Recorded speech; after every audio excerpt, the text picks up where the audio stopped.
হোয়াটা এটিনা date এর একটা part নিয়ে তোমাদের সাথে চলে এসেছি। কি হচ্ছে আমার একদম হিজিবিজি খাবার খাওয়ার দিন।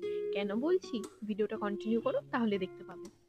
তো এখানে আমি চা নিয়ে সকাল সকাল বসে পড়েছি আর ব্রেকফাস্টটা স্কিপ করেছিলাম। কেন? কারণ লাঞ্চটা এতটা হেভি ছিল সেই জন্য। লাঞ্চের মেনু ছিল সাদা ভাত, পোলাও, মিক্সড ডাল, চিংড়ির মালাইকারি, পনিরের একটা আইটেম, পাবদা মাছের ঝাল, শেষ পাতে ছিল মাছের টক। মাছের টক আর পোলাও এই দুটো ছাড়া কিন্তু বাকি সব রান্নাই আজকে আমি করেছি। টক মিষ্টি মাছের টক খেতে কার কার ভালো লাগে কমেন্টে কিন্তু জানিও। আর এইখানে বাদবাকি মাছের আইটেমগুলো কার কার প্রিয় সেটাও জানিও। আজকে বেসিক্যালি না আমার খেতে বসে মনে হচ্ছিল যে আমাদের আজকে ছিল মাছ দিবস, কত রকমের মাছের আইটেম।